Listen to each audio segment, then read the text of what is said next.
তোমার যখন রাগ আসবে, পাহাড়ের মতো করে রাগ আসবে, এই রাগটাকে তুমি ধরে না রেখে তুমি সেটাকে খেয়ে ফেলার চেষ্টা করবা, খেয়ে হজম করে ফেলার চেষ্টা করবা। যদি তুমি সেই রাগটাকে হজম করতে যাও, এই বিশাল বড় পাহাড়ের মতো শক্ত পাহাড়টি সেটা হালুয়ার টুকরার মতো নরম হয়ে যাবে। তোমার মধ্যে আর তোমার দুশ্মনের মধ্যে যে দুশ্মনীটা ছিল, তোমরা সেই দুইজনের মধ্যে হালুয়ার মতো মিষ্টি সম্পর্ক স্থাপিত হয়ে যাবে। নবী তোমারে বুঝাইলাম, রাগ আসলে পাহাড়ের মতো আসে, যখন ওই রাগটা আসবে রাগটাকে তুমি খেয়ে হজম করে ফেলবে। এটা আল্লাহর পক্ষ থেকে হুকুম। রাগ তো আসলে পাহাড়ের মতো আসে, আল্লাহর হুকুম হইলো রাগ আসলে খেয়ে ফেলো, হজম করে ফেলো। আর যারা এই কাজটা করে আল্লাহ রাব্বুল আলামিন, যারা রাগ গুসাকে হজম করে আল্লাহ রাব্বুল আলামিন তাদেরকে বড় পছন্দ করেন। কোরআনের অন্য জায়গায় আছে, ওয়াল কাযিমিনাল গায়যা ওয়াল আফিনা আনিন নাস ওয়াল্লাহু ইউহিব্বুল মুহসিনিন ওয়াল কাযিমিনাল গায়জ। যারা রাগ গুসাকে যারা হজম করে, রাগ গুসাকে যারা হজম করে, রাগ গুসাকে যারা দমায়ে ফেলে, ওয়াল আফিনা আনিন নাস, যার প্রতি রাগ করেছিল সেসব মানুষকে যারা ক্ষমা করে ফেলে, এই ধরনের ভালো ক্ষমা করে দেয়, এই ধরনের ভালো কাজ যারা করে, মূলত আল্লাহ রাব্বুল আলামিন তাদেরকে বড় ভালোবাসে। রাগ আসলে রাগ হজম করে ফেলবেন। রাগ উঠছিল, দিবেন একটা থাপ্পড়, পরে আর দিলেন না, সাথে সাথে হজম করে ফেললেন।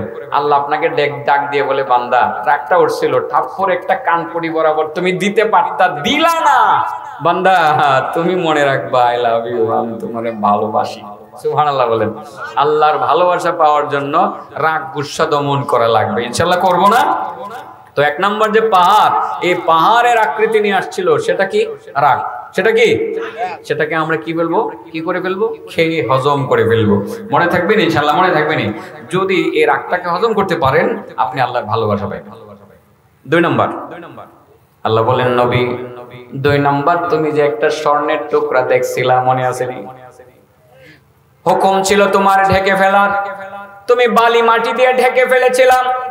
যতবার তুমি ঢেকে ফেলতা, ততবার আমি আল্লাহ সেটাকে ভাসাইয়া দিতাম। ও নবী, সেটা হলো তোমার নেক আমল। তুমি যত বেশি নেক আমল করবা, তোমার দায়িত্ব হলো সেই নেক আমলগুলো তুমি ডাইক্কা রাখবা, এত ডুল ফিরাইবা না। তুমি এত সদকা করো, কারো কাছে বলার দরকার নাই। তুমি তাহাজ্জুদ পড়ো, কারো কাছে বলার দরকার নাই।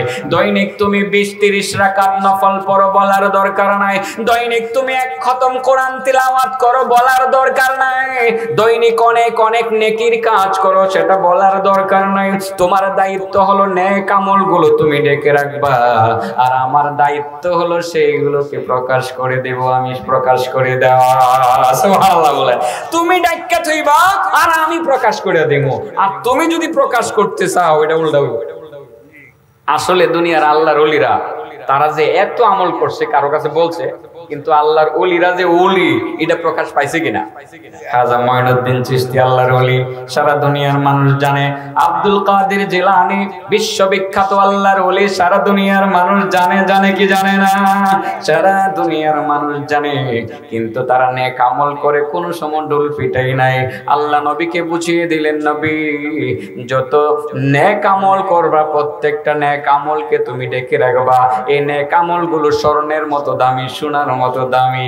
এই নেক আমলগুলোকে ডাইক্কা থইবা। তুমি যত ডাইক্কা থইবা, আমি আল্লাহ ততই সেটা প্রকাশ করে দিব। এজন্য নেক আমল আমরা করব, ডাইক্কা থমো। কি করবো চাচা? এত ডুল ফিটানোর দরকার নেই। আমরা ডুল ফিটানো এটা বেশি পছন্দ করি। হ্যাঁ, আমি নামাজ পড়ি, আমি তাহাজ্জুদ করি, আমি দান করি, আমি এই করি সেই করি। কোথাও যদি বক্তব্য দেওয়ার জন্য সুযোগ দেওয়া হয়, ওখানে দাঁড়িয়ে আমি আপনাদের সাথে আছি, অমুক জায়গায় একটা মসজিদ করছি, অমুক জায়গায় একটা মাদ্রাসা বানিয়েছি, অমুক জায়গায় 2 লাখ টাকা দিয়েছি, অমুক জায়গায় 10 লাখ টাকা দিয়েছি, অমুক জায়গায় স্কুল করে দিয়েছি। আরে বাপরে বাপ, এখানে আসছে, দাওয়াত করে নিয়ে আসলাম আল্লাহর বান্দারে, কিছু কইব, কইয়া কিছু দিয়ে যাইবো এই বাংলা মসজিদের মধ্যে। এখানে এসে ডুল ফিটানি শুরু করছে, কোন গ্রামে কয়টা মসজিদ করছে, কয়টা মাদ্রাসা। করছে। বাবা এটা তাকে খাটো করার জন্য বলছি না বন্ধু, বলছি আপনি এগুলো বলে তো, আপনি এগুলো বলে খোঁটা দিয়ে তো আপনি আপনার অর্জনগুলোকে ধ্বংস করে দিচ্ছেন। আপনি এগুলো গোপন রাখেন না, আপনি যত গোপন রাখবেন আপনার মুখে বলতে হবে না, আল্লাহ সারা দুনিয়ার মানুষের কাছে জানিয়ে দিবে এই লোকটা বড় দাম ছিল। কারণ নেক আমল সেটা স্মরণের চেয়েও দামি। কটা গেল বাবা, কটা গেল? হ্যাঁ, তাইলে 1 নম্বরে রাগ কি করা লাগবে, 2 নম্বরে নেক আমল কি করতে হবে, ডাইকে রাখতে হবে। কি করতে হবে? ডাইকে রাখতে হবে। আচ্ছা, ইমামউদ্দিন সাহেব যে ছিলেন উনি কি বলতেন যে আমি দৈনিক আওয়াবিনের নামাজ পড়ি, মাগরিবের পরে সূরা ওয়াকিয়া পড়ি? বলতেন। কিন্তু আমি জানি ওনার তাহাজ্জুদ মিস ছিল না। আমি জানি মাগরিবের পরে ওনারা আওয়াবিন সালাতুল আওয়াবিন বলছিল না, উনি সূরা ওয়াকিয়া নিয়মিত তিলাওয়াত করতেন। এবং তাসবিহাত যেগুলো উনি নিয়মিত করতেন এগুলোর মধ্যে ভুলেও ওনার এই আমলগুলো বাদ যেত না, উনি সেই কাজগুলো করতেন। আমি কাছ থেকে দেখতাম। কিভাবে দেখতাম? শেষ সময়ে উনি আমাকে বলতেন যে এদিকে আপনি আসলে আমাকে একটু নিয়ে যাবেন, আপনার মাহফিলগুলোতে আমি যাব। সাধারণত যখন উনি মাহফিলে যেতেন না, শেষ সময়ে আমার মাহফিলগুলোতে যাইতেন, আমার গাড়ি দিয়ে নিয়ে যেতাম। আবার শেষ পর্যায়ে আমার গাড়ি দিয়ে ওনার বাড়িতে পৌঁছে দিয়ে আমি নরসিংদী যাইতাম। গাড়িতে বসা অবস্থায় আমি বুঝতে পারছি আল্লাহর বান্দা যে কি পরিমাণ আমল করে। এই আমলগুলো নিশ্চয়ই উনি করেছেন, কারো কাছে বলেন নাই, বলেন যে নাই, এটাই সত্য। কিন্তু আমরা সবাই জানি কি জানি না? অতএব নেক কাজ করব, আমরা খোঁটা দিব না, এবং নেক কাজ করব আমরা প্রকাশ করব না মানুষের কাছে। আল্লাহ রাব্বুল আলামিন নিশ্চয়ই প্রকাশ করবেন। আজকে প্রধান অতিথি ভাই আসছেন। ভাই গরম বেশি লাগে না তো? এই আমি বলছিলাম আমার ফ্যানের দরকার নাই, ভাইয়ের দিকে ফ্যানটা দিয়ে দাও।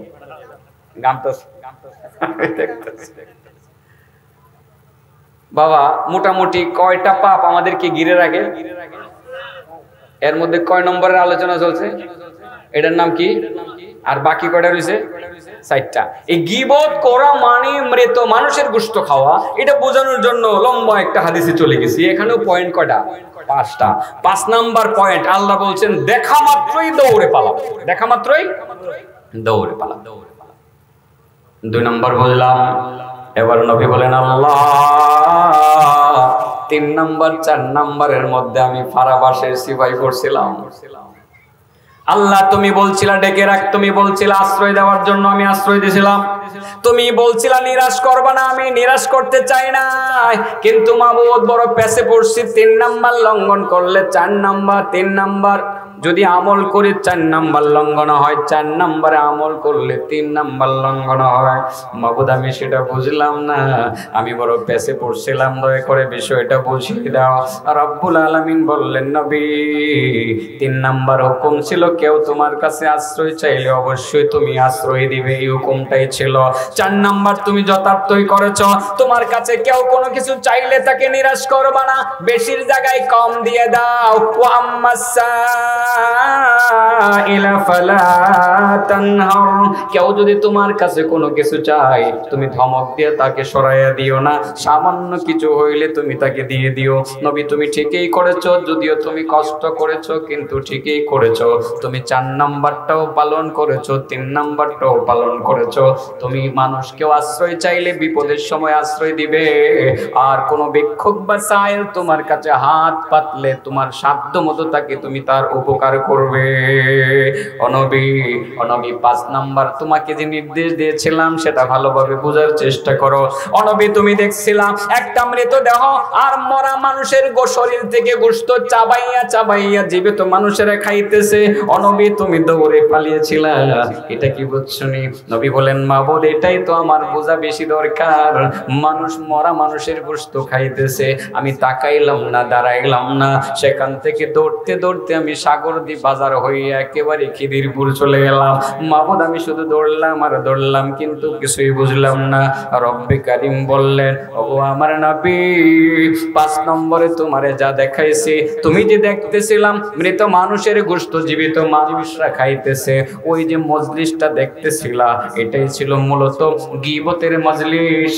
যেই মজলিসের মধ্যে মানুষ মানুষের গীবত করে, যে চায় স্টলের মধ্যে বসে বসে মানুষ মানুষের সমালোচনা করে, যে আড্ডাখানার মধ্যে বসে মানুষ মানুষের সমালোচনা করে, ওই আড্ডাখানার পাশে দাঁড়াইবা বসবা তো দূরের কথা, দাঁড়াইতেও পারবা না, দাঁড়াইবা দূরের কথা, তুমি সেখানে স্থির হতে পারবা না। এই সমস্ত মজলিস দেখলে তুমি দাঁড়াইবা না, দৌড়ে পালিয়ে অন্যত্রে চলে যাইবা। তার মানে গীবত তুমি করবাও না, গীবত তুমি শুনবাও না। কারণ গীবত করা মানে হলো মরা মানুষের গোশত খাওয়া। নবী গো সাবধান সাবধান, গীবত করা যাবে না, গীবত করলে মরা মানুষের গোশত খাওয়া হয়। আল্লাহর রাসূল বলেছেন লা ইয়াদখুলুল জান্নাতা কাত্তাব, যারা মানুষের গীবত করে, গীবত করনেওয়ালা যারা, পরনিন্দাকারী যারা, তারা কোনদিন তারা জান্নাতে যাবে না, তারা জাহান্নামে যাবে। নাউজুবিল্লাহ বলেন। এটাই তো আল্লাহ কোরআনে বলছেন, এটা বোঝানোর জন্য এতটুকু ঘুরে আসছি। ইয়া আইয়ুহাল্লাযীনা আমানু, ইয়া আইয়ুহাল্লাযীনা আমানু ইজতানিবু কাসীরাম মিনাজ যন্ন ইন্না বা'দাজ যন্নি ইসমুন ওয়া লা তাজাসসু ওয়া লা ইয়াগতাব বা'দুকুম বা'দা আইয়ুহিব্বু আহাদুকুম আন ইয়াকুলা লাহমা আখিহি মাইতান ফাকারিহতুমুহু ওয়াত্তাকুল্লাহ ইন্নাল্লাহা তাওয়াবুর রাহিম। আল্লাহ বলেন, আমি তো আগে অনুবাদ করেছি, এখন আর অনুবাদ করলাম না, যে তোমাদের কেউ যাতে অন্য কারো গীবত না করে। গীবত করা মানে হলো মৃত মানুষের গোশত খাওয়া। তোমরা তো নিশ্চয়ই মৃত মানুষের গোশত খাইতে পছন্দ করবে না, যেহেতু মৃত মানুষের গোশত খাইতে পছন্দ করবে না, অতএব তোমাদের গীবত না করা উচিত। গীবত করা জায়েজ না হারাম? করবো না, ছাইরা দিব। এতক্ষণ তো সব উল্টা পাল্টা বললাম, একটু বাউ বলি, খালি ক্ষতি বললাম, একটু লাভের কথা বলে দেই। মেম্বার সাহেব, একটা লাভ আছে। গীবত যদি আপনি আজকে মনে করেন যে একজনের গীবত করতে মনে চাইছে, চিন্তা করলেন যে গীবত করা যাবে, এই লোকটার গীবত ইচ্ছা করলে করা যাবে, মাহফিল থেকে যাওয়ার পথে মেম্বার সাহেবের কাছে বলতে বলতে যাবো, হ্যাঁ যে আসলে মানুষটা খারাপ, মানে আপনি নিয়তটা করছেন যে মাহফিলতে যাওয়ার সময় মেম্বার সাহেবের কাছে বলতে বলতে যাবো, হ্যাঁ যে মানুষটা আসলেই খারাপ, এর মতো খারাপ মানুষ যান নাই, এটা কইতে কইতে যাবো, আপনি নিয়ত করলেন। আজকে চিন্তা করলেন হ্যাঁ যে আসলেই খারাপ, এটা যদি আমি মেম্বার সাহেবের কাছে বলি, হ্যাঁ না বুঝলাম একটু মান সম্মান গেল, আমার লাভ হইব, আমার লাভ হইব, বুঝলাম হের মান সম্মান কিছু গেল গা, যেহেতু হের মান সম্মান গেল, আমার কোনো লাভ নাই, আমার লাভ নাই, তো বলার দরকারটা কি, বলবো না, কি করবো না? আপনি চিন্তা করলেন যে তার দোষ বললে আমার লাভ নাই, বলবো না, বলবো না, নিয়ত করতে 1 সেকেন্ড লাগে। কয় সেকেন্ড? এই 1 সেকেন্ডে নিয়তটা করলেন, 20,000 রাকাত নফল নামাজের নেকি নগদ আপনার অ্যাকাউন্টে বুঝা পেয়ে গেলেন। আজকে যারা চিন্তা করছিলেন যাইবার সময় 2 বন্ধু টর্চ লাইট লইয়া যাইবেন আর আরেকজনের দোষ কইবেন, আজকে দোষটা কোয়ার সময় চিন্তা করবেন যে না, তার দোষটা বললে তো আমার লাভ নাই, বলবো না। বলবো কত পাইবেন? 20,000 টাকা। কি কি রাকাত? 20,000 রাকাত নফল নামাজের নেকি। চারটিখানি কথা, 20,000 রাকাত নফল নামাজ কয়জনের জিন্দেগিতে পড়ছে? আল্লাহু আকবার, কত সহজ নেকি কামাই করা। আসলে আমরা নেকির দিকে আগাই না, তো টাকার লাভ দেখলে আবার সেটা করলাম। যদি এই বেটা হাজারো দোষ করছে, হে বেটার দোষ তো বলবোই না, হ্যাঁ যদি বলে 20,000 টাকা দিব, গুণ কইতে কইতে মুখে দিয়ে ফেনা ছুটাইলাম, যদিও হ্যাঁ আস্তে একটা সুর, ঠিক আছে না? সুরের গুণ বলতে বলতে মুখে দিয়ে ফেনা ছুটবো, খালি 20,000 টাকা পাওয়ার যদি কোনো সম্ভাবনা থাকে, ঠিক না বেটে? হ্যাঁ ঠিকই, ঠিক বলছি। খারইয়া যে কয় আমার নেতার চরিত্র ফুলের মতো পবিত্র, কারণ নেতা 2-1টা কন্ট্রাক্টরি দিছে, ছোটখাটো রাস্তার কাজ দিছে, বুঝছেন না? নেতা দিয়ে দিছে, নেতা মদ খায়, ঘুষ খায়, চুরি করে, ডাকাতি করে, সবই করে। এক আমার নেতার চরিত্র ফুলের মতো পবিত্র, দুই একটা কন্ট্রাক্টরি ভাইয়া টাকার জন্য পাগল, মানুষ নেকির জন্য পাগল না। ও বাবা, আপনি একজন মানুষের দোষ বলার ক্ষমতা রাখেন, সুযোগও আছে, চিন্তা করলেন তার দোষটা আপনি বলবেন না, বলবো না, বলার লগে লগে 20,000 রাকাত নফল নামাজের নেকি পাবেন। আজ থেকে ইনশাআল্লাহ কি বল ছেড়ে দিব তো? হ্যাঁ, মনে থাকবো নি নাকি? এমনি এমনি কইতে আসি। ঠাকুরদিয়া আল হেরা মডেল হেফজুল কোরআন মাদ্রাসা হাফেজ ছাত্রদের পাগড়ি প্রদান উপলক্ষে আয়োজিত চতুর্থ বার্ষিক তাফসীরুল কোরআন মাহফিল এর আজকের এই অধিবেশনের সম্মানিত সভাপতি 2 নং ওয়ার্ড লেবতলা ইউনিয়ন পরিষদের মেম্বার জনাব আব্দুল মান্নান মুন্সি এবং উদ্বোধক, প্রধান অতিথি, প্রধান মেহমান, বিশেষ মেহমান, পৃষ্ঠপোষক সহ আমন্ত্রিত অতিথিবৃন্দ, উলামায়ে কেরাম, বিশেষ করে উপস্থিত আছেন আমার পরেই গুরুত্বপূর্ণ বয়ান পেশ করবেন গোপীবাগ রেলওয়ে ব্যারাক জামে মসজিদ এর সুযোগ্য খতিব হযরত মাওলানা আবুল হাশেম মোল্লা দামাত বারাকাতুহু। এরপরে প্রধান অতিথির প্রধান বক্তার আলোচনা বা তাফসীর পেশ করবেন প্রখ্যাত মুফাসসির হযরতুল আল্লাহ মাওলানা সাদিকুর রহমান আল আজহারি দামাত বারাকাতুহু। আমন্ত্রিত অন্যান্য উলামায়ে কেরাম, সম্মানিত মুরব্বিয়ান, প্রিয় যুবক ভাইয়েরা, পর্দার আড়ালে অবস্থান করে আলোচনা শুনছেন পর্দাশীল মা ও বোনেরা। সূরা বাকারার 81 নম্বর একটি মাত্র আয়াত আপনাদের সামনে আমি তেলাওয়াত করেছি। তাফসীর মাহফিল এই আয়াতের সাথে সংশ্লিষ্ট কিছু ব্যাখ্যা বা তাফসীর করে আমি আমার আলোচনা শেষ করার দিকে যাব ইনশাআল্লাহ। সূরা বাকারার আয়াত নম্বর 81 আল্লাহ রাব্বুল আলামিন বলেন, বালা মান কাসাবা সাইয়্যাহ, বরং যারা পাপ কামাই করে, ওয়া আহাতাত বিহি খাতিআতুহু, এবং তার গুনাহ বা পাপ তাকে চতুর্দিক থেকে ঘিরে রাখে, ফাউলাইকা আসহাবুন নার, তারাই হলো জাহান্নামের অধিবাসী। হুম ফিহা খালিদুন, তারা জাহান্নামে চিরস্থায়ীভাবে বসবাস করবে। যারা গুনাহ করে এবং গুনাহ তাকে, পাপ বা অন্যায় তাকে চতুর্দিক থেকে ঘিরে রাখে। সোজা কথা, যারা গুনাহের মাঝামাঝি মধ্যবর্তী জায়গায়, চতুর্দিকে গুনাহ আর সে এর মাঝে অবস্থান করে, যদিও সে মুসলমান।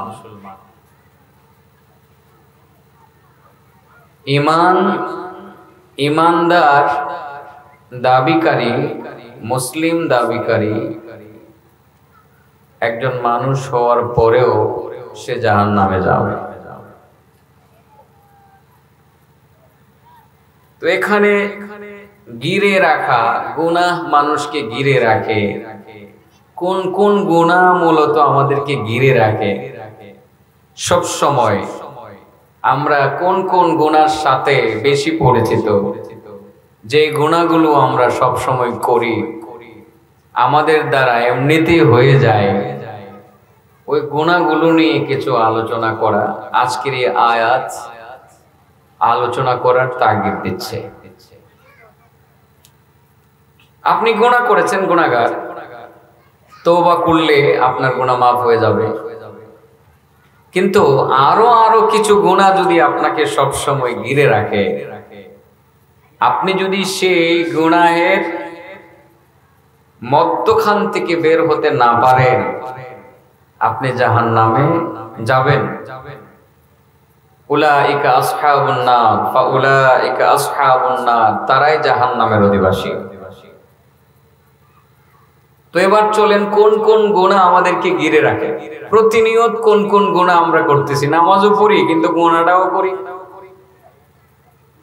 জামাতে নামাজ পড়ি তারপরেও গুনাহটা নামাজের পরেই আমাদের দ্বারা হয়ে যায়। আমরা ব্যবসা একটা হালাল জিনিস, আমরা সেটা করি বা বিষয়, সেটা আমরা করি, পাশাপাশি একটা গুনাহও করি, দৈনন্দিন জীবনে অনেক ভালো ভালো কথা বলি, পাশে আর একটা গুনাহের কথাও বলে ফেলি।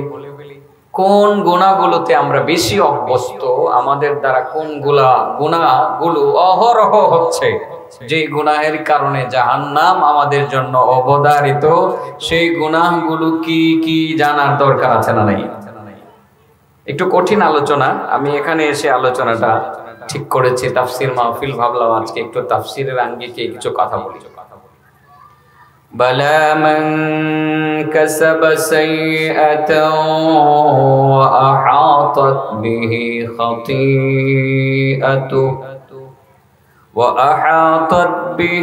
خطيئته فأولئك أصحاب النار هم فيها خالدون। যারা পাপ কামাই করে এবং পাপ তাকে ঘিরে রাখে, চতুর্দিক থেকে ঘিরে রাখে, তারাই জাহান্নামের অধিবাসী, তারাই জাহান্নামে যাবে। আজকে যদি একটু চিন্তা করি যে দেখি আমাকে পাপে ঘিরে রাখি কিনা, আমি নিজেই বুঝতে পারবো যে আমি জান্নাতি নাকি জাহান্নামী। এই পাপের সাথে আমি আর আপনি সংশ্লিষ্ট কিনা একটু চিন্তা করলে আমরা বুঝবো। এক নাম্বার, যে গুনাহটা আমরা সকাল থেকে সন্ধ্যা পর্যন্ত অহরহ করি কিন্তু এটাকে গুনাহ মনে করি না, এটার নাম হলো পরনিন্দা বা গীবত। এটার নাম কি? গীবত। বুঝেন নি? গীবত বুঝেন? মানুষের অন্যের সমালোচনা, এটা আমাদেরকে সবসময় ঘিরে রাখে। কয়েকটা গুনাহ, বিশেষ করে 5টি গুনাহ আমাদেরকে সবসময় ঘিরে রাখে। ওই 5টি গুনাহ নিয়ে বলবো। এক নাম্বার যে গুনাহটা আমাদেরকে ঘিরে রাখে, ওই গুনাহটার নাম হলো গীবত। ছোট বড়, জওয়ান বুড়া, করা, নারী পুরুষ, আমরা সব সময় এই গীবত নামের গুনাহটা করে যাচ্ছি, অথচ আমরা জানিও না এই গীবতের কারণে আমার নামাজ অকার্যকর হয়ে গেছে, এই গীবতের কারণে আপনার আমার ইবাদত সব নষ্ট হয়ে গেছে, অর্জন সব নষ্ট হয়ে গেছে, এই গীবতের কারণে দান সাদাকা নষ্ট হয়ে গেছে, গীবতের কারণে রোজা যাকাত নষ্ট হয়ে গেছে, যে গীবতের কারণে আপনার আমার হজ নষ্ট হয়ে গেছে, সেটা আমরা বুঝতেও পারতেছি না। আচ্ছা, এটাকে বুকে হাত দিয়ে কয়জন বলতে পারবেন যে আমার দ্বারা গীবত হয় না? আমার মনে হয় শতকরা একজনও খুঁজে পাওয়া যাবে না। তাহলে আপনি কিভাবে আশা করবেন আপনি জান্নাতে যাবেন? আজকে থেকে যদি আপনি চিন্তা করেন যে আমার দ্বারা আর গীবত হবে না, আপনি জান্নাতের দিকে আগাতে পারবেন। সুবহানাল্লাহ। গীবতকারী সে জান্নাতে যাবে না। রাসূল বলেন লা ইয়াদখুলুল জান্নাতা কাত্তাত, যে মানুষের গীবত করে সে জান্নাতে যাবে না। অন্য জায়গায় আল্লাহ রব্বে কারীম কোরআনুল কারীমে বলেন ইয়া আইয়ুহাল্লাযীনা আমানু ইজতানিবু কাসীরাম মিনাজ যন্ন ইন্না বা'দাজ যন্নি ইসমু ওয়া লা তাজাসসু ولا يغتب بعضكم بعضا أيحب أحدكم أن يأكل لحم أخيه ميتا فكرهتموه واتقوا الله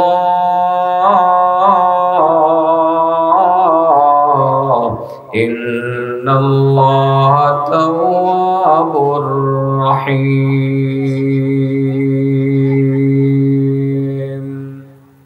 আল্লাহ বলেন হে ঈমানদারগণ, আচ্ছা বলেন তো দেখি কয়টা গুনাহ আমাদেরকে, আজকে আনুমানিক বলতেছি, বিশেষ কয়টা গুনাহ আমাদেরকে সার্বক্ষণিক ঘিরে রাখে? বিশেষ বলছে, আরো অনেক গুনাহ আমাদেরকে ঘিরে রাখে। যে 5টি গুনাহ আমরা অহরহ করি, সব সময় আমাদেরকে ঘিরে রাখে, এই গুনাহের মধ্যেই আমরা ডুবে থাকি। ওই গুনাহগুলো কি কি আমি বলবো, যে গুনাহের কারণে আমরা ইমানদার দাবি করার পরেও আমাদের দুজুখে যাওয়া লাগবে, মুসলমান দাবি করার পরেও দুজুখে যাওয়া লাগবে, নামাজি হওয়ার পরেও দুজুখে যাওয়া লাগবে, হজ করনেওয়ালা হওয়ার পরেও দুজুখে যাওয়া লাগবে, যাকাত দেনেওয়ালা হওয়ার পরেও দুজুখে যাওয়া লাগবে। ওই বিশেষ 5টি গুনাহের কথা আমি বলছি যেগুলো আমাদেরকে ঘিরে রাখে। এর মধ্যে 1 নাম্বার হলো গীবত। 1 নাম্বার কি? গীবত মানে অন্যের সুনাম বলা না দোষ বলা। আল্লাহ বলেন, ঈমানদারগণ ইজতানিবু কাসীরাম মিনাজ-জন, মানুষের প্রতি অধিক পরিমাণ খারাপ ধারণা পোষণ করা থেকে নিজেকে দূরে রাখো। ইন্না বা'দাজ-জন্নি ইসমুন, কারণ কোন ধারণা সেটা গুনাহের কারণ, সেটা গুনাহ। ওয়ালা তাজাসসু, তোমরা একজন আরেকজনের পিছনে লেগে থাকিও না ক্ষতি সাধন করার জন্য। আমাদের সমাজে এই সমস্যাটা বহুত বেশি আছে। একজন আরেকজনের ক্ষতি করার জন্য তার পিছনে লেগে থাকার যে মানসিকতা, এটা আমাদের মধ্যে প্রবল। বিশেষ করে বাংলাদেশের মানুষ আমরা এই কাজটা একটু বেশি করি। কিভাবে অপর বন্ধুর ক্ষতি করতে পারবো, প্রতিবেশীর ক্ষতি করতে পারবো, তার পিছনে লেগে থাকা, শুধু তার দোষগুলো দেখা, তার গুণ না দেখা। এর যা দোষ করে এগুলো আপনি সবগুলো নোট করে ফেলেন, কিন্তু তার ভালো একটা কাজও আপনি নোট করেন না, আপনি মনেও রাখেন না। এরকম অভ্যাস আমাদের মধ্যে আছে না নাই? আল্লাহ বলেন, ওয়ালা তাজাসসু, একজন আরেকজনের পিছনে লেগে থাকবে না। ওয়ালা ইয়াগতাব বা'দুকুম বা'দা, তোমরা একজন আরেকজনের গীবত করবে না। আইয়ুহিব্বু আহাদুকুম আইয়াকুলা লাহমা আখিহি মাইতা, তোমাদের মধ্যে এমন কেউ কি আছো বা আছে যে মৃত ভাইয়ের গোশত খাইতে পছন্দ করবে? কেউ কি আছে?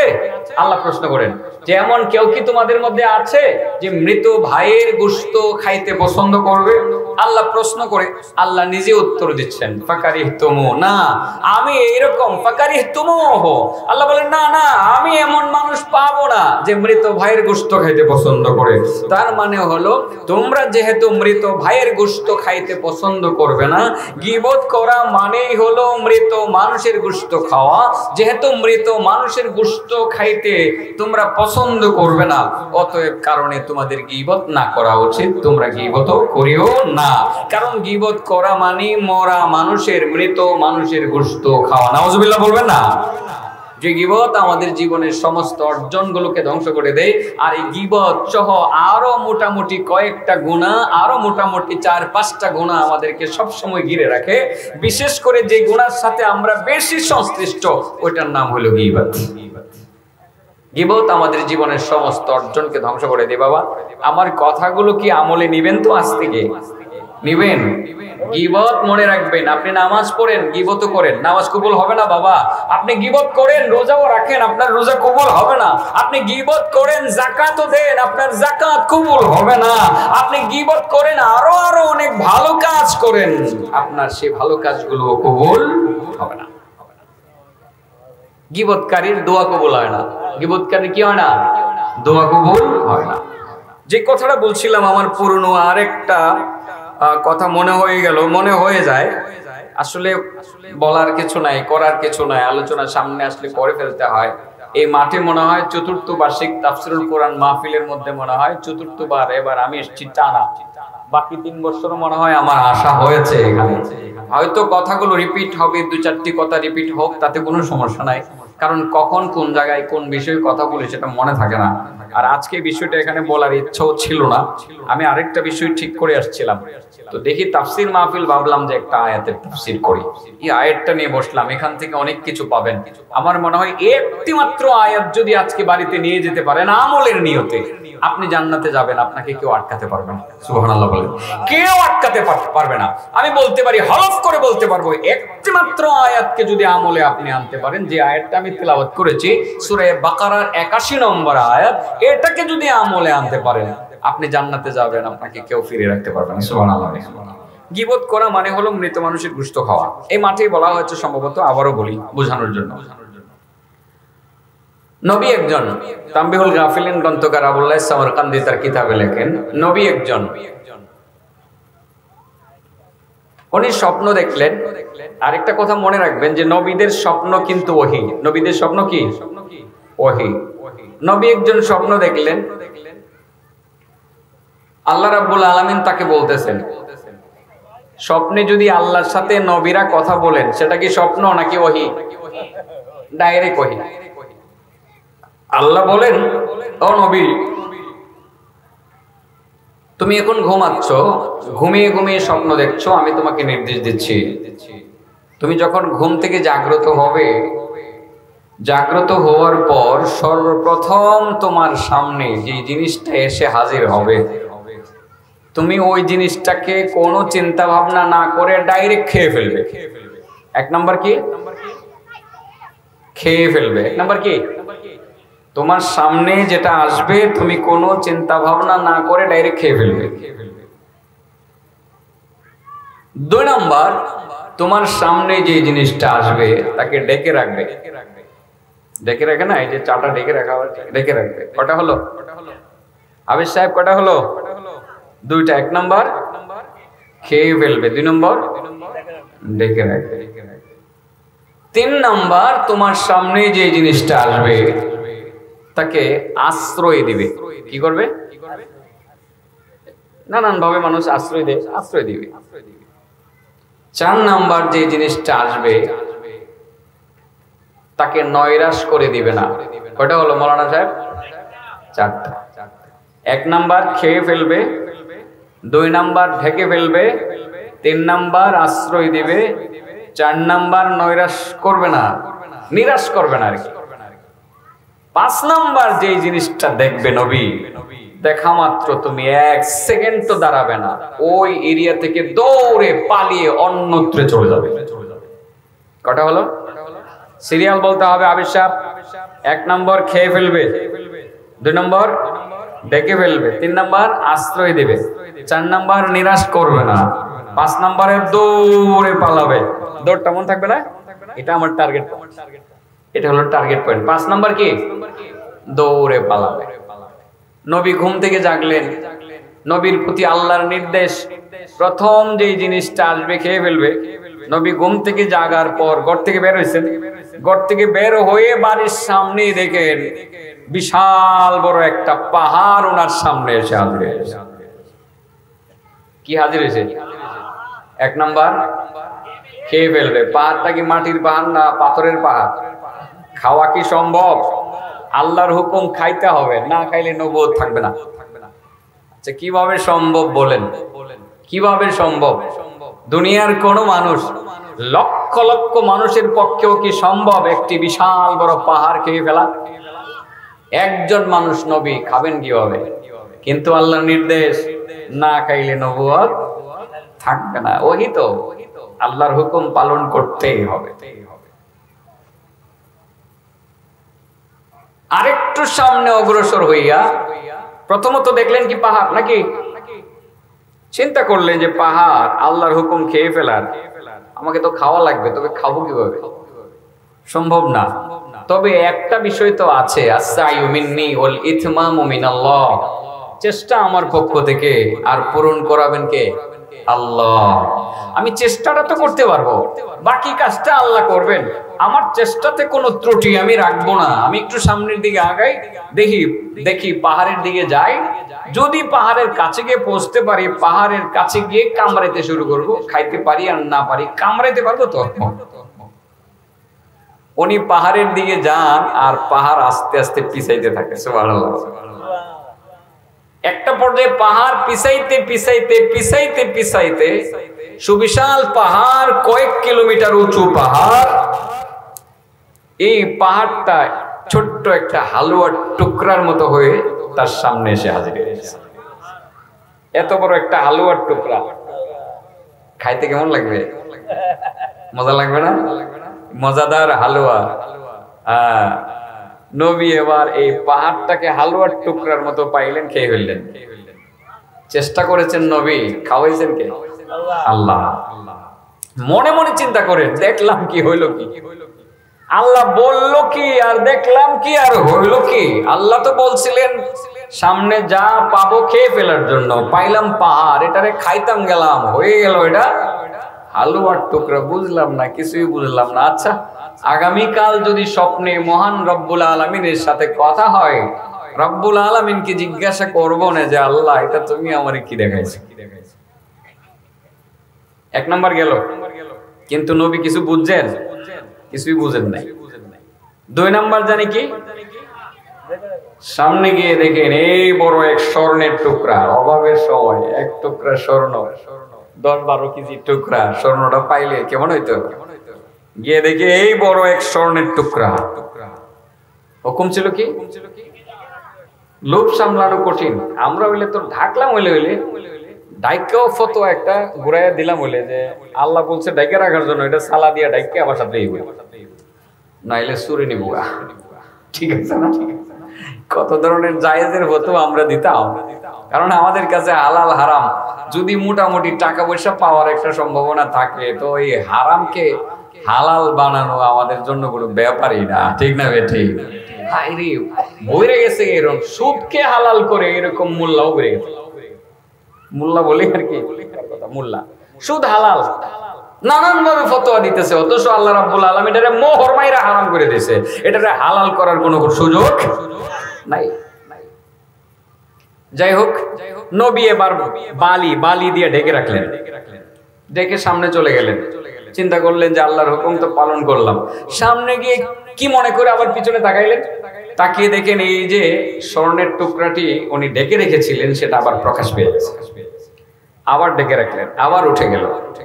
এবার চিন্তা করলেন যে ঘটনা কি, আমি ঢেকে রাখি আর সেটা প্রকাশ পাই, বিষয়টা আল্লাহর, আমি তো চেষ্টা করছি, আল্লাহ বুঝবেন আমি জায়গা, আল্লাহ বুঝবে না আমি জায়গা। তবে কিছুই বুঝলাম না। আগামীকাল যদি আল্লাহর সাথে দেখা হয়, তাহলে আল্লাহকে বলবো না আল্লাহ তুমি আমার এটা দ্বারা কি বুঝাইলাম। ওটা গেল। আরেকটু সামনে অগ্রসর হইলেন, গিয়ে দেখেন একটা পাখি, অনেকটা উট পাখির মতো। কিসের মতো? উট পাখির মতো। তাকে একটা শিয়ালে দৌড়াইতেছে। শিয়াল বুঝেন তো? হ্যাঁ, আপনার কি করেন? হেল, হিয়াল, এইবার হেল, এই যে মানে পুরাদা নদীর হেপার হেল ক, আপনার এখন হিয়াল, হ্যাঁ রাখো হেল, হেল ওই ক শিয়াল, শ্রীগাল শুদ্ধ ভাষা। তো ওই পাখিটাকে শিয়ালে দৌড়াইতেছে। পাখি এসে নবীর কাছে বলতেছে, হুজুর আমার এই শিয়ালে দৌড়াইতেছে, দয়া করে যদি একটু আশ্রয় দিতেন। হুকুম ছিল কি? 3 নাম্বার যা দেখবা তাকে আশ্রয় দিবা। আশ্রয় দিলেন, এখানে রেখে দিয়ে দিলেন পাখিটারে। কতক্ষণ পরে শিয়াল এসে হাজির। বুদ্ধিমান তো, বুঝলেন না? শিয়ালের বুদ্ধি ইদানিং কমছে, দিনের বেলা প্রায় ধরা খায়। ঠিক আছে না? যেটি বেশি বুদ্ধি থাকে এটা কিন্তু যখন ধরা খায় খুব বেশি ধরা খায়। ইদানিং শিয়াল খুব বেশি ধরা খায়। মানুষ রাস্তাঘাটে পিটাইয়ে শিয়াল মারে লাই, বেশি চালাক যে এখন ধরা খাইতেছে বেশি। ঠিক আছে না? গড়তে জায়গা নাই, কারণ মানুষ বাড়ি ঘর বানায় ফেলতে, বাইরে রাস্তাঘাটে ধরা খায় শিয়ালে। শিয়াল খুব চালাক, এসে বলেন হুজুর আমার পেটে বড় ক্ষুধা, এই পাখিটারে আমি দৌড়াইতেছি খাওয়ার জন্য, সে আমার খাদ্য, দয়া করে দিয়ে দেন। 4 নাম্বার হুকুম ছিল কি? নিরাশ করবা না। পাখি চায়া বসছে, কি চাইছে? পাখি। 4 নাম্বার হুকুম নিরাশ করবা না। নবী দেখতেছেন 4 নাম্বার হুকুম যদি পালন করি 3 নাম্বার লঙ্ঘন হয়ে যায়। আবার যদি 3 নাম্বারটার মধ্যে আমি স্থির থাকি 4 নাম্বার লঙ্ঘন হয়ে যায়। নবী পড়ছেন বিপদে। এখন নবী কি করবেন? বড় দুশ্চিন্তায় পড়ে গেলেন। এটাকে আমাদের দেশের ভাষায় বলি ফারাবাসের সিফাই।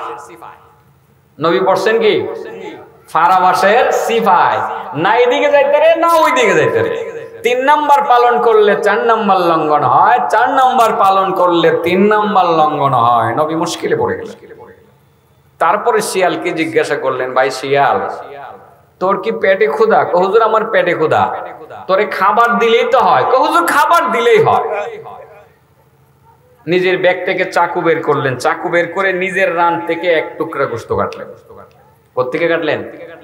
নিজের রান থেকে এক টুকরা গোশত কেটে রুমাল দিয়ে ওনার রানটাকে বেঁধে দিলেন, আর এই টুকরাটা শিয়ালকে দিয়ে বললেন, এটা তুই খায়া তোর পেট শান্তি কর। নবী বললেন, কি দেখলাম? দেখলাম পাখি। আয়েশা বলল শিয়াল। দিলাম এবার নিজের গোশত। বুঝলাম না কিছু, আল্লাহ আমারে কি বুঝাইলো। কটা গেছে? আর রয়েছে কটা? 5 নম্বর জানি কি? 5 নম্বর যা দেখবে দৌড়ে পালাবে।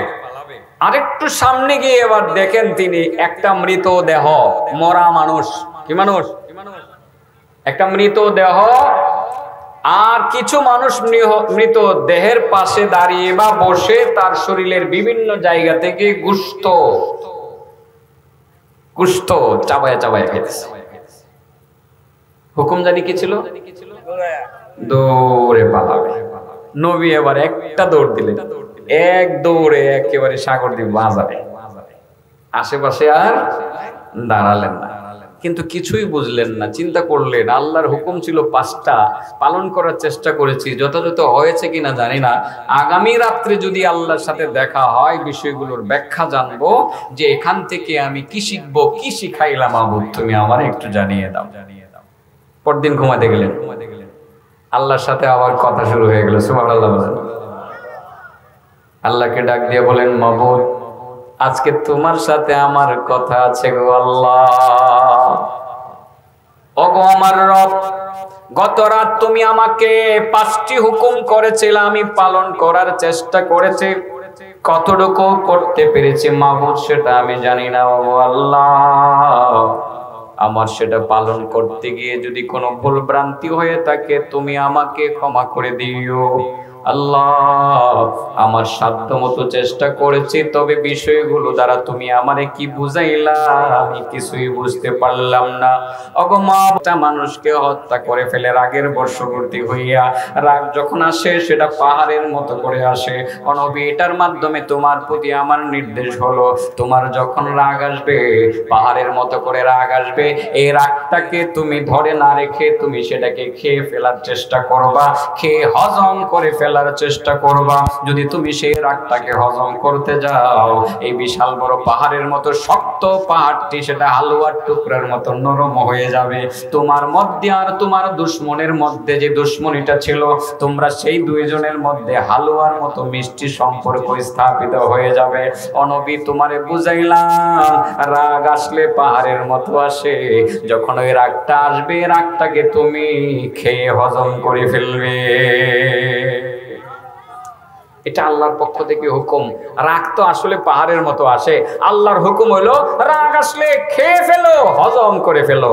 আর যারা এই কাজটা করে আল্লাহ রাব্বুল আলামিন, যারা রাগ গুসাকে হজম করে আল্লাহ রাব্বুল আলামিন তাদেরকে বড় পছন্দ করেন। কোরআনের অন্য জায়গায় আছে, ওয়াল কাযিমিনাল গায়যা ওয়াল আফিনা আনিন নাস ওয়াল্লাহু ইউহিব্বুল মুহসিনিন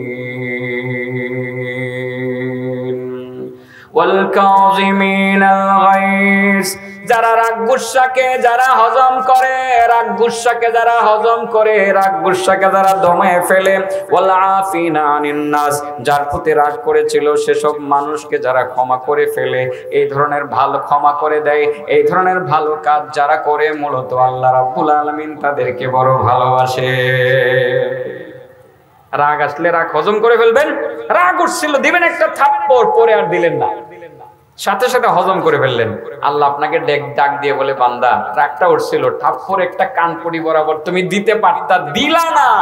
বান্দা তুমি মনে রাখবা, আই লাভ ইউ, আমি তোমারে ভালোবাসি। সুবহানাল্লাহ বলেন। আল্লাহর ভালোবাসা পাওয়ার জন্য রাগ গুসা দমন করা লাগবে, ইনশাআল্লাহ করবো না? তো 1 নম্বর যে পাহাড়, এই পাহাড়ের আকৃতি নিয়ে আসছিল, সেটা কি? রাগ। সেটা কি? সেটাকে আমরা কি বলবো, কি করে ফেলবো? খেয়ে হজম করে ফেলবো। মনে থাকবেন ইনশাআল্লাহ, মনে থাকবেন। যদি এই রাগটাকে হজম করতে পারেন আপনি আল্লাহর ভালোবাসা পাবেন। 2 নম্বর, আল্লাহ বলেন, নবী 2 নম্বর, তুমি যে একটা স্বর্ণের টুকরা দেখছিলা, মনে আছে নি? হুকুম ছিল তোমার ঢেকে ফেলার, তুমি বালি মাটি দিয়ে ঢেকে ফেলেছিলাম। যতবার তুমি ঢেকে ফেলতা ততবার আমি আল্লাহ সেটাকে ভাসাইয়া দিতাম। ও নবী, সেটা হলো তোমার নেক আমল। তুমি যত বেশি নেক আমল করবা, তোমার দায়িত্ব হলো সেই নেক আমলগুলো তুমি ডাইকা রাখবা, এত ডুল ফিরাইবা না। তুমি এত সদকা করো, কারো কাছে বলার দরকার নাই। তুমি তাহাজ্জুদ পড়ো, কারো কাছে বলার দরকার নাই। দৈনিক তুমি 20-30 রাকাত নফল পড়ো, বলার দরকার নাই। দৈনিক তুমি এক খতম কোরআন তিলাওয়াত করো, বলার দরকার নাই। দৈনিক অনেক অনেক নেকির কাজ করো, সেটা বলার দরকার নাই। তোমার দায়িত্ব হলো নেক আমলগুলো তুমি ডেকে রাখবা, আর আমার দায়িত্ব হলো সেইগুলোকে প্রকাশ করে দেব, আমি প্রকাশ করে দেওয়া। সুবহানাল্লাহ বলে তুমি ডাক্কা থইবা আর আমি প্রকাশ করে দেব। আর তুমি যদি প্রকাশ করতে চাও এটা উল্টা হইব। আসলে দুনিয়ার আল্লাহর ওলিরা তারা যে এত আমল করছে কারো কাছে বলছে, কিন্তু আল্লাহর ওলিরা যে ওলি এটা প্রকাশ পাইছে কিনা? খাজা মঈনুদ্দিন চিশতি আল্লাহর ওলি, সারা দুনিয়ার মানুষ জানে। আব্দুল কাদের জিলানী বিশ্ববিখ্যাত আল্লাহর ওলি, সারা দুনিয়ার মানুষ জানে। জানে কি জানে না? সারা দুনিয়ার মানুষ জানে, কিন্তু তারা নেক আমল করে কোনো সময় ডোল পিটাই নাই। আল্লাহ নবীকে বুঝিয়ে দিলেন, নবী যত নেক আমল করবা প্রত্যেকটা নেক আমলকে তুমি ডেকে রাখবা। এই নেক আমলগুলো স্বর্ণের মতো দামি, সোনার মতো দামি। এই নেক আমলগুলোকে ডাইক্কা থইবা, তুমি যত ডাইক্কা থইবা আমি আল্লাহ ততই সেটা প্রকাশ করে দিব। এজন্য নেক আমল আমরা করব, ডাইক্কা থমু। কি করবো চাচা? এত ডোল পিটানোর দরকার নেই। আমরা ডোল পিটানো এটা বেশি পছন্দ করি। আমি নামাজ পড়ি, আমি তাহাজ্জুদ পড়ি, আমি দান করি, আমি এই করি সেই করি। কোথাও যদি বক্তব্য দেওয়ার জন্য সুযোগ দেওয়া হয়, ওখানে দাঁড়িয়ে আমি আপনাদের সাথে আছি, অমুক জায়গায় একটা মসজিদ করছি, অমুক জায়গায় একটা মাদ্রাসা বানিয়েছি, অমুক জায়গায় 2 লাখ টাকা দিয়েছি, অমুক জায়গায় 10 লাখ টাকা দিয়েছি, অমুক জায়গায় স্কুল করে দিয়েছি। আরে বাপরে বাপ, এখানে আসছে দাওয়াত করে নিয়ে আসলাম আল্লাহর বান্দারে, কিছু কইব, কইয়া কিছু দিয়ে যাইবো এই বাংলা মসজিদের মধ্যে। এখানে এসে ডোল পিটানি শুরু করছে, কোন গ্রামে কয়টা মসজিদ করছে, কয়টা মাদ্রাসা করছে। বাবা এটা তাকে খাটো করার জন্য বলছি না বন্ধু, বলছি আপনি এগুলো বলে তো, আপনি এগুলো বলে খোঁটা দিয়ে তো আপনি আপনার অর্জনগুলোকে ধ্বংস করে দিচ্ছেন। আপনি এগুলো গোপন রাখেন না। আপনি যত গোপন রাখবেন আপনার মুখে বলতে হবে না, আল্লাহ সারা দুনিয়ার মানুষের কাছে জানিয়ে দিবে এই লোকটা বড় দাম ছিল। কারণ নেক আমল সেটা স্মরণের চেয়েও দামি। কটা গেল বাবা, কটা গেল? হ্যাঁ, তাইলে 1 নম্বরে রাখ কি করা লাগবে? 2 নম্বরে নেক আমল কি করতে হবে? ডাইকে রাখতে হবে। কি করতে হবে? ডাইকে রাখতে হবে। আচ্ছা, ইমামউদ্দিন সাহেব যে ছিলেন উনি কি বলতেন যে আমি দৈনিক আওয়াবিনের নামাজ পড়ি, মাগরিবের পরে সূরা ওয়াকিয়া পড়ি? বলতেন। কিন্তু আমি জানি ওনার তাহাজ্জুদ মিস ছিল না। আমি জানি মাগরিবের পরে ওনার আওয়াবিন সালাতুল আওয়াবিন ভুলছিল না। উনি সূরা ওয়াকিয়া নিয়মিত তিলাওয়াত করতেন, এবং তাসবিহাত যেগুলো উনি নিয়মিত করতেন এগুলোর মধ্যে ভুলেও ওনার এই আমলগুলো বাদ যেত না। উনি সেই কাজগুলো করতেন। আমি কাছ থেকে দেখতাম। কিভাবে দেখতাম? শেষ সময়ে উনি আমাকে বলতেন যে এদিকে আপনি আসলে আমাকে একটু নিয়ে যাবেন, আপনার মাহফিলগুলোতে আমি যাব। সাধারণত যখন উনি মাহফিলে যেতেন না, শেষ সময়ে আমার মাহফিলগুলোতে যাইতেন, আমার গাড়ি দিয়ে নিয়ে যেতাম। আবার শেষ পর্যায়ে আমার গাড়ি দিয়ে ওনার বাড়িতে পৌঁছে দিয়ে আমি নরসিংদী যাইতাম। গাড়িতে বসা অবস্থায় আমি বুঝতে পারছি আল্লাহর বান্দা যে কি পরিমাণ আমল করতেন। এই আমলগুলো নিশ্চয়ই উনি করেছেন, কারো কাছে বলেন নাই, বলেন যে নাই, এটাই সত্য। কিন্তু আমরা সবাই জানি কি জানি না? অতএব নেক কাজ করব, আমরা খোঁটা দিব না, এবং নেক কাজ করব, আমরা প্রকাশ করব না মানুষের কাছে। আল্লাহ রাব্বুল আলামিন নিশ্চয়ই প্রকাশ করবেন। আজকে প্রধান অতিথি ভাই আসছেন। ভাই গরম বেশি লাগে না তো? এই আমি বলছিলাম আমার ফ্যানের দরকার নাই, ভাইয়ের দিকে ফ্যানটা দিয়ে দাও।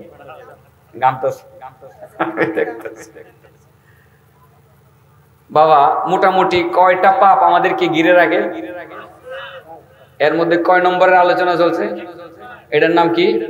আর বাকি কয়টা রয়েছে? 4টা। এই গীবত করা মানে মৃত মানুষের গোশত খাওয়া। এটা বোঝানোর জন্য লম্বা একটা হাদিসে চলে গেছি। এখানেও পয়েন্ট কয়টা?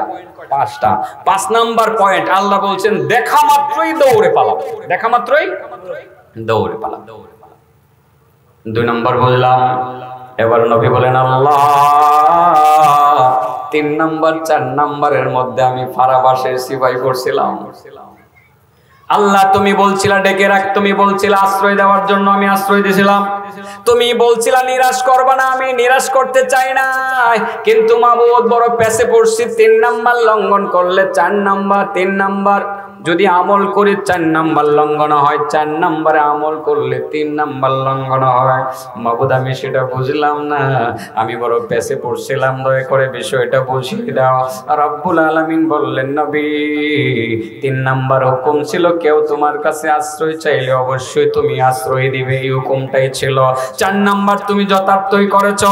তোমার কাছে কেউ কোনো কিছু চাইলে তাকে নিরাশ করবা না, বেশির জায়গায় কম দিয়ে দাও। ওয়া আম্মাসা সাইলা ফালা তানহার, কেউ যদি তোমার কাছে কোনো কিছু চায় তুমি ধমক দিয়ে তাকে সরাইয়া দিও না, সামান্য কিছু হইলে তুমি তাকে দিয়ে দিও। নবী তুমি ঠিকই করেছো, যদিও তুমি কষ্ট করেছো কিন্তু ঠিকই করেছো। তুমি 4 নাম্বারটাও পালন করেছো, 3 নাম্বারটাও পালন করেছো। তুমি মানুষকেও আশ্রয় চাইলে বিপদের সময় আশ্রয় দিবে, আর কোন ভিক্ষুক বা সাইল তোমার কাছে হাত পাতলে তোমার সাধ্য মতো তাকে তুমি তার উপকার করবে। অনবী 5 নাম্বার তোমাকে যে নির্দেশ দিয়েছিলাম সেটা ভালোভাবে বোঝার চেষ্টা করো। অনবী তুমি দেখছিলাম একটা মৃতদেহ আর মরা মানুষের শরীর থেকে গোশত চাবাইয়া চাবাইয়া জীবিত মানুষেরা খাইতেছে। অনবী তুমি দৌড়ে পালিয়েছিলা, এটা কি বুঝছনি? নবী বলেন মাবুদ এটাই তো আমার বোঝা বেশি দরকার।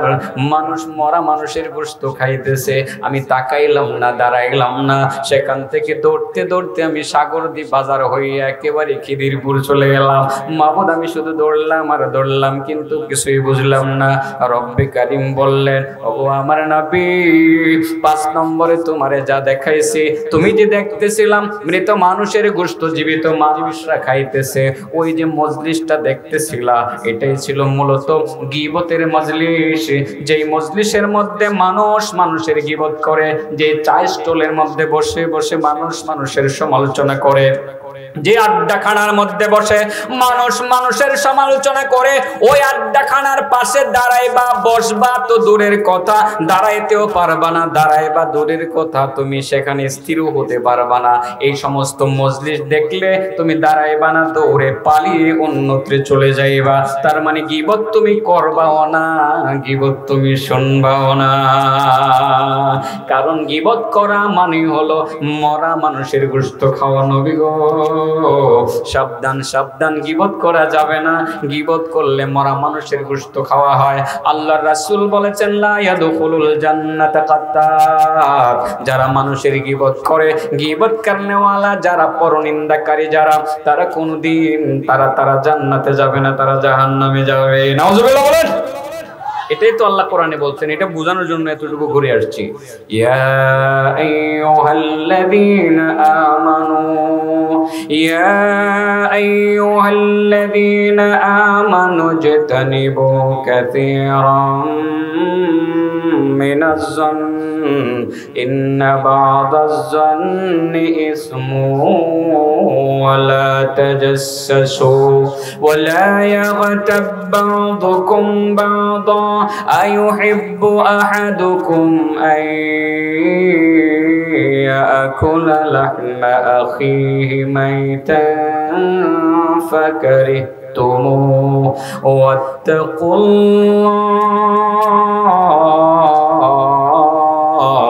ইন্নাল্লাহা তাওয়াবুর রাহিম। আল্লাহ বলেন, আমি তো আগে অনুবাদ করেছি, এখন আর অনুবাদ করলাম না, যে তোমাদের কেউ যাতে অন্য কারো গীবত না করে। গীবত করা মানেই হলো মৃত মানুষের গোশত খাওয়া। তোমরা তো নিশ্চয়ই মৃত মানুষের গোশত খাইতে পছন্দ করবে না, যেহেতু মৃত মানুষের গোশত খাইতে পছন্দ করবে না, অতএব তোমাদের গীবত না করা উচিত। গীবত করা জায়েজ না হারাম? করবো না, ছাইরা দিব। এতক্ষণ তো সব উল্টা পাল্টা বললাম, একটু বাউ বলি, খালি ক্ষতি বললাম, একটু লাভের কথা বলে দিই। মেম্বার সাহেব একটা লাভ আছে। গীবত যদি আপনি আজকে মনে করেন যে একজনের গীবত করতে মনে চাইছে, চিন্তা করলেন যে গীবত করা যাবে, এই লোকটার গীবত ইচ্ছা করলে করা যাবে, মাহফিল থেকে যাওয়ার পথে মেম্বার সাহেবের কাছে বলতে বলতে যাবো হ্যাঁ যে আসলে মানুষটা খারাপ, মানে আপনি নিয়তটা করছেন আর যে মাহফিলতে যাওয়ার সময় মেম্বার সাহেবের কাছে বলতে বলতে যাবো হ্যাঁ যে মানুষটা আসলেই খারাপ, এর মতো খারাপ মানুষ যান নাই, এটা কইতে কইতে যাবো, আপনি নিয়ত করলেন। আজকে চিন্তা করলেন হ্যাঁ যে আসলেই খারাপ, এটা যদি আমি মেম্বার সাহেবের কাছে বলি, হ্যাঁ না বুঝলাম একটু মান সম্মান গেল, আমার লাভ হইব, আমার লাভ হইব, বুঝলাম হের মান সম্মান কিছু গেল গা, যেহেতু হের মান সম্মান গেল আমার কোনো লাভ নাই, আমার লাভ নাই তো বলার দরকারটা কি, বলবো না, কি করবো না? আপনি চিন্তা করলেন যে তার দোষ বললে আমার লাভ নাই, বলবো না, বলবো না, নিয়ত করতে 1 সেকেন্ড লাগে। কয় সেকেন্ড? এই 1 সেকেন্ডে নিয়তটা করলেন, 20,000 রাকাত নফল নামাজের নেকি নগদ আপনার অ্যাকাউন্টে বুঝা পেয়ে গেলেন। আজকে যারা চিন্তা করছিলেন যাইবার সময় দুই বন্ধু টর্চ লাইট লইয়া যাইবেন আর আরেকজনের দুষ কইবেন, আজকে দুষ্টা কোয়ার সময় চিন্তা করবেন যে না তার দুষ্টা বললে তো আমার লাভ নাই, বলবো না। বলবো কত পাইবেন?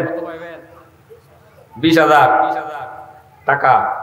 কি কি রাকাত?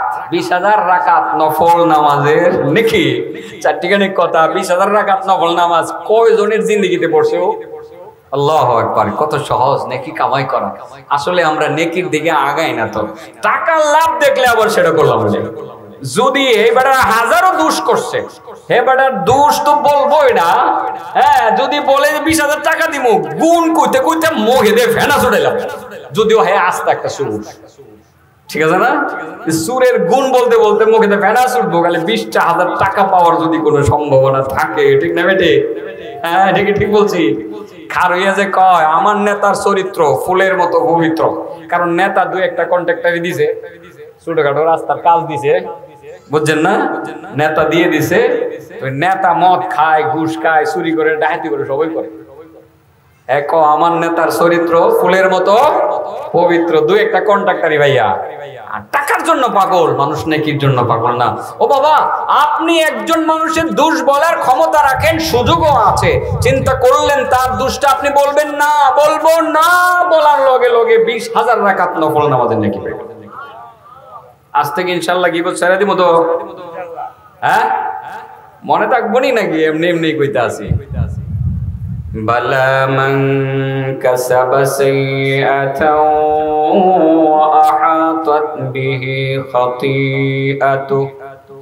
ওয়া আহাতাত বিহি খাতিআতুহু ফাউলাইকা আসহাবুন নার হুম ফিহা খালিদুন। ও আহাতাত বিহি খাতিআতু, যাকে তার গুনাহ চতুর্দিক থেকে ঘিরে রাখে, সে নামাজিও, রোজাদারও, সে যাকাতও দেয়, হজ করে, উমরাও করে, কিন্তু গুনাহ তাকে ঘিরে রাখে সব দিক থেকে, সেই লোকটা ইবাদত করার পরেও সে আসহাবুন নার দের অন্তর্ভুক্ত হবে, সে জাহান্নামীদের অধিবাসীদের অন্তর্ভুক্ত হবে। আমি সেটাই বলছিলাম যে কোন কোন গুনাহ মূলত আমাদেরকে সব সময় ঘিরে রাখে। আমি বিশেষত 5টি গুনাহের কথা বলছিলাম। কয়টি গুনাহের কথা? 5টি গুনাহের কথা বলছিলাম, যে 5টি গুনাহ আমাদেরকে সব সময় ঘিরে রাখে। প্রতিনিয়ত আমরা এই গুনাহগুলো করে যাচ্ছি। চা স্টলে বসে চা খাইলে দুই একজনের গীবত না করলে, 1 নম্বর তো গীবত, দুই একজনের গীবত না করলে আমাদের চার আড্ডাটা জমে না, ঠিক না বেটি? হ্যাঁ, চার আড্ডা জমে না। মোটামুটি বইলে 8-10 জন বসলে 2-4 জনের গীবত না বললে চাটা মনে হয় স্বাদ লাগে, অত মোটা। আজকে থেকে আমরা সবাই গীবত ছেড়ে দেব বাবা। কোরআনের কথা, হাদিসের কথা শুনি, আমল করি কয়জন? মাহফিল তো প্রতিবেশী করেন এবং শুনেন, 2-4টি কথা কি বাড়িতে নিয়ে যাওয়া যায় না? আজকে থেকে কোনো দোষ বলবো না, কারো দুশ্চর্চা করব না। আল্লাহ রাব্বুল আলামিন যারা দুশ্চর্চা করতো, বিশেষ করে নবীর জামানায়, তাদের বড় সমালোচনা করেছেন। বিশেষ করে ওয়ালিদ ইবনে মুগীরাকে খুব কঠিন ভাষায় আল্লাহ রাব্বুল আলামিন বলেছেন। আল্লাহ নবীকে জানিয়ে দিয়েছেন, ওয়ালা তুতি কুল্লা হাল্লাফিম মাহিন হাম্মাজিম মাশশাইম বিনামিম মান্নাইল লিল খায়রি মুতাদিন আসীম উতুল্লিম বা'দা যালিকা জানিম। ওয়ালিদ ইবনে মুগীরা আমার নবীর সমালোচনা করত, এজন্য আল্লাহ রাব্বুল আলামিন তার ব্যাপারে বলছেন, ওয়ালা তুতি কুল্লা হাল্লাফিম মাহিন। ও নবী, এই যে হাল্লাফ, সে বেশি বেশি মিথ্যা কসম করে, সে তুচ্ছ, অপমানিত, লাঞ্ছিত। মান্নাইল লিল খায়রি, সে সৎ কাজে বাধা প্রদানকারী। মান্নাইল লিল খায়রি মুতাদিন, সে সীমালঙ্ঘনকারী। আসিম, সে পাপিষ্ঠ। ওয়াতুল্লিম বা'দা যালিকা জানিম, সে কুখ্যাত, তদুপরি সে জারুর সন্তান তুল্য। আমার নবীর গীবত করতো, এই জন্য আল্লাহ চূড়ান্ত পর্যায়ে বলছে সে জারদ সন্তান তুল্য। এই জন্যই কিন্তু বলা হয়েছে আল গীবাতু আশাদ্দু মিনাজ জিনা, গীবত জিনার চেয়ে আরো বেশি ভয়ানক। আজকে থেকে জিনাটা সারমনি, গীবতটা সারমনি সবাই ইনশাআল্লাহ। এটা আমাদেরকে সবসময় ঘিরে রাখে বাবা। এটা যে ঘিরে রাখে এটা আমি বুঝি, কারণ আমাকেও ঘিরে রাখতে চাই। আমিও দৈনিক দু একজনের সমালোচনা আমারও করতে মনে চায়, মাঝে মধ্যে মুখ ফসকে বের হয়ে যায়, তাৎক্ষণিক তওবা করি। বাবা যদি কারো দোষ ত্রুটি আপনার মুখ দিয়ে বের হয়ে যায় তাৎক্ষণিক তওবা করবেন, আর তার সাথে দেখা হয়ে গেলে ক্ষমাটা চেয়ে নেবেন। আমি ওই দিন একজনের কাছে ক্ষমা চেয়ে এনেছি, আজ থেকে 21 বছর আগে তার সমালোচনা করছিলাম। ওই দিন দেখে মনে হয়ে গেছে, বুকে জড়ায় এনেছি, বলছি ভাই আমি আপনার উপর জুলুম করেছি, গত 4 দিন আগে আপনার উপর জুলুম করেছি। সেই 21 বছর আগে আমি আপনার উপর একটা জুলুম করেছিলাম, আপনার একটু সমালোচনা করেছিলাম, আপনি আমাকে যদি ক্ষমা করতেন। সেই লোকটা আমাকে জড়ায় ধরলো, পরে একটা মিষ্টি খাওয়াই গেছে। এবার একটা মিষ্টি খাওয়াইছে উল্টা আমার, খাওয়ানোর কথা ছিল আমার, সে আর উল্টা খাওয়াই গেছে। করবেন তো এগুলো? হ্যাঁ, মানুষের দোষ ত্রুটি বলে মানুষের ক্ষতি করবেন না, কারণ এটা যদি করেন আপনার নামাজ বিফলে যাবে। আপনার নামাজ আপনাকে জান্নাতে নিবে না, আপনার রোজা আপনাকে জান্নাতে নিবে না। এই গীবতটাই আপনাকে ঘিরে রেখে, আপনার সবকটা আমলকে ঘিরে রেখে এমন ভাবে ঘিরে রাখবে, আপনার নামাজ এই বেষ্টনী থেকে বের হতে পারবে না, আপনার রোজা এর বেষ্টনী থেকে বের হতে পারবে না, আপনার সাদাকা বের হতে পারবে না, আপনার হজ এর বেষ্টনী থেকে বের হতে পারবে না। এটাই আপনাকে বেষ্টনীর ভিতরে রেখে দেবে আর জাহান্নামের দিকে নিয়ে যাবে। বিশেষ করে 4টি পাপ 5টি পাপ আমাদেরকে সবসময় ঘিরে রাখে। আমার সময় শেষ, আর কয় মিনিট আছে? আর মিনিট নাই, আধা মিনিট আছে। 8:30 পর্যন্ত আমার সময়, লম্বা টাইম। মাগরিবের পরে সময় ছিল, আমি এসে গেছিলাম ঠিকই, কিন্তু ছেলেরা, মহব্বতের ছেলেরা বললো যে হুজুর না এসার পরে পড়বেন। ঠিক আছে, যেহেতু ফ্রি আছি, আজকে আর কোনো মাহফিল নাই, তাদের আবদার তো না রেখে পারলাম না, আবদার রেখে দিলাম। শেষ করি তো। 1 নম্বর বললাম গীবত আমাদেরকে ঘিরে রেখে, এটা আমরা ছেড়ে দেব, ঘিরে রাখে। 2 নম্বর হলো হিংসা। ঠিক আছে নি? হিংসা ঠিক আছে নি? এটা হিংসা আসেনি, একটু আসে, একটু আসে। এরে অমুকের হিংসা করি, অমুকের হিংসা করি, হ্যাঁ উঠে যেতেছে গা, আরে হ্যাঁ থামান লাগবে, আরে থামান লাগবো। একটা কথা মনে রাখবেন, আগুন যেমন লাকড়িকে জ্বালিয়ে পুড়িয়ে সারখার করে দেয়, তদ্রূপ হিংসা মানুষের জীবনের অন্যান্য সমস্ত অর্জনগুলোকে জ্বালিয়ে পুড়িয়ে সারখার করে দেয়। নাউজুবিল্লাহ বলবেন না? তাহলে হিংসা করুন না, ছেড়ে দাও। গীবত করুন না, ছেড়ে দাও। হ্যাঁ, আমি সেই হিংসা সম্পর্কে আজকে আর কোনো বিস্তারিত বক্তব্য দিচ্ছি না, শুধু নামগুলো বলে দিচ্ছি। 3 নাম্বার হলো মিথ্যা বলা। অনেকে তো জায়েজ করার জন্য অনেক চেষ্টা করে, হুজুর এই জামানায় মিথ্যা সারা ব্যবসা বাণিজ্য হয় না হুজুর, 2-1টা মিথ্যা কোহনই লাগে। মিছা কথা সারা ব্যবসা হয় না। আর কোন আইনজীবী ভাইয়েরা বলে, সবাই না, সবাই তো মিথ্যা বলে না, যে মিথ্যা কথা সারা কোর্টের মামলা কি হয় না, মামলা খার হয় না, বা মামলা চাঙ্গা হয় না। যত বেশি মিথ্যা লাগবে তত চাঙ্গা হবে। হ্যাঁ, মানে কোন রকম একটা কিছু হয়েছে, মামলার মধ্যে লেগে আমার দাও দিয়ে কুবাইতে গেছে, আমার বাড়ি কুবাই লেগেছে, আমার বউরে মারতে গেছে, এই করছে সেই করছে, এটা করছে সেটা করছে, আমার ঘর থেকে 10 লাখ টাকা চুরি করছে, দরজা ভেঙে ফেলছে। আসলে কিন্তু কিছুই করে নাই। এটা করে পরে মামলাটারে ঠিক মতো মানে এটারে উড়ায়, হ্যাঁ উড়ায় পরে মামলা, এই মামলা যে লাগে শেষ পর্যন্ত যার বিরুদ্ধে মামলা করা হয়েছে জামিন আনতে গিয়া নরসিংদী জজ কোর্ট তার জামিন দেয় না, পুরো হাইকোর্ট থেকে জামিন আনতে 5 লাখ টাকা দিল নি একটা ক্ষতি করে। হ্যাঁ, এটা জায়েজ করার জন্য অনেকে চেষ্টা করে যে হুজুর এটা জায়েজ আছে, এটা ছাড়া ব্যবসা করণ যাইতো না, এটা ছাড়া উকালতিও করণ যাইতো না। আবার কেউ সহজে বলে জান বাঁচানোর জন্য মিথ্যা বলা যায়, এটারে নিয়ে সব জায়গায় লাগায় জান বাঁচানোর জন্য। এটা কি জান বাঁচানি? বাজারে গিয়ে আপনি দুধ নিয়ে গেছেন, দুধের সাথে 10 কেজি দুধের সাথে 1 কেজি পানি মিশাইছেন, জান বাঁচানোর কি আছে এখানে? ডাইরেক্ট মিথ্যা কথা বললেন, ভাই আমি নিজে দোয়ায় আনছি, আল্লাহর কসম 1 ফোঁটা পানিও নাই।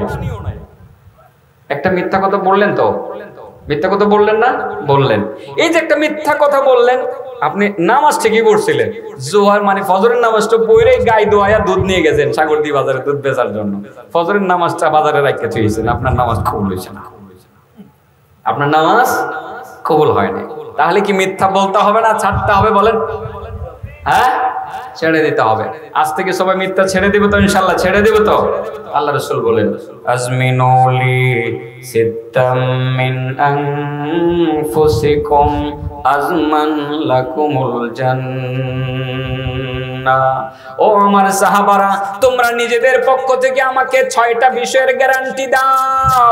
তোমরা যদি আমারে 6টা বিষয়ের গ্যারান্টি দিতে পারো, আমি নিজে তোমাদের জান্নাতের জামিনদার হয়ে যাব, আমি নিজে তোমাদের জান্নাতের জিম্মাদার হয়ে যাব। সুবহানাল্লাহ বলে 6টা বিষয়ের গ্যারান্টি দিতে পারলে আমি তোমাদের জান্নাতের জিম্মাদার হয়ে যাব।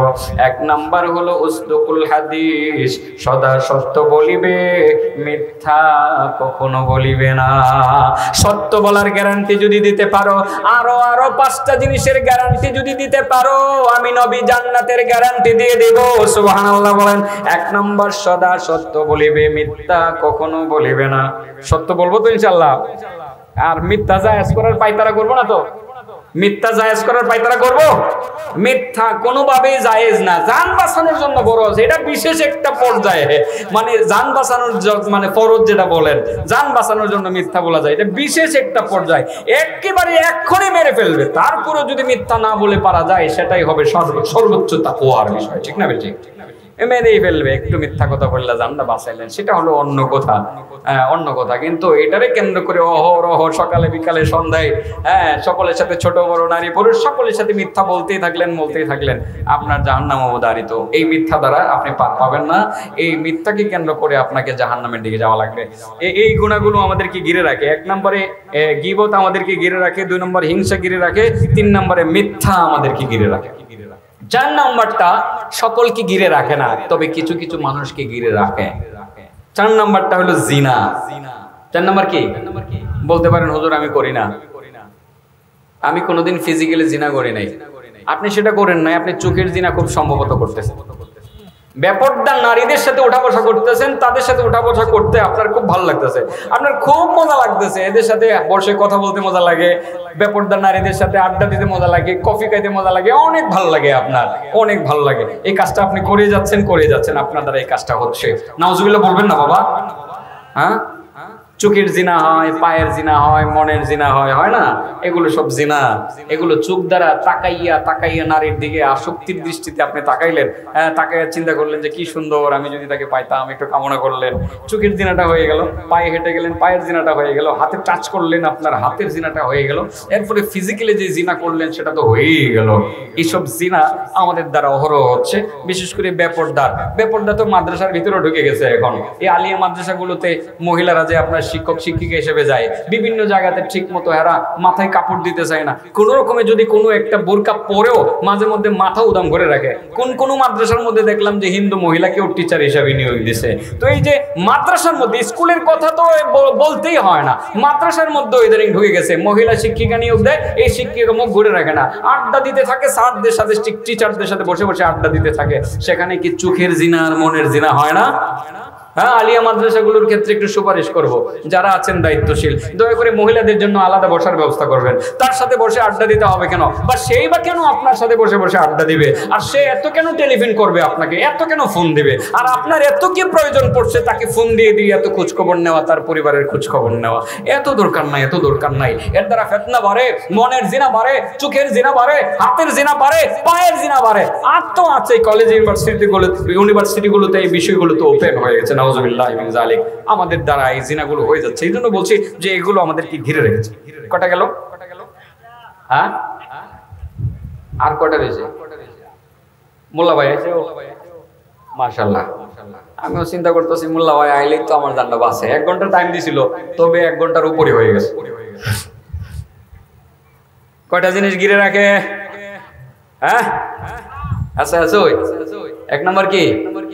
গীবত। বলেন 1 নম্বর, 2 নম্বর হিংসা, 3 নম্বর কি? মিথ্যা, 4 নম্বর জিনা, 5 নম্বর হলো হারাম খাওয়া। হারাম ঘিরে রাখছে, ঠিক কিনা? হ্যাঁ, কবেন হুজুর আমি হারাম খাই না। আরে কিভাবে যে আপনার খাবারে হারাম ঢুকতেছে আপনি তো বুঝতেই পারতেছেন না। গ্রামের রন্ধ্রে সুদের ব্যবসা ঢুকে গেছে। শুরুতেই বলছিলাম সুদের ব্যবসা এখন ঢুকে গেছে, রন্ধ্রে ঢুকছে এখন সুদ। এটার গুণা মনে করতেছে না মানুষ। গ্রামে মানুষ 1000 টাকা দেয়, মাসে 100 টাকা অতিরিক্ত দিবে। আসেনি এরকম? আপনাদের এলাকায় আছে কিনা আমি জানি না, তবে আমার এলাকায় 1000-এ 100 টাকা। 1000-এ কত? 100 টাকা হাজারে দেওয়া লাগে। বিশেষ করে এই সিজনটাই, এর যে সিজন, সার দিতে হয়, জমিনে পানি সেচ করা লাগে, ওই সময় 1000 টাকা একজন কৃষক আরেকজনের কাছ থেকে সুদের উপরে আনে। আমার গ্রামে এই কর্মকাণ্ডগুলো হয়। এটাকে জায়েজ করার কোন পথ খোলা নাই তো, এটার ভিতরে আমরা ঢুকে গেছি, এটা আমাদেরকে ঘিরে রাখছে। এই বিশেষত 5টি গুনাহ আমাদেরকে ঘিরে রাখার কারণে আমরা নামাজি হওয়ার পরেও আমরা দুজখের দিকে যাচ্ছি। আল্লাহ রাব্বুল আলামিন বলেন, বালা মান কাসাবা সাইয়্যাতাও ওয়া আহাতাত বিহি খাতিআতুহু ফাউলাইকা আসহাবুন নার হুম ফিহা খালিদুন।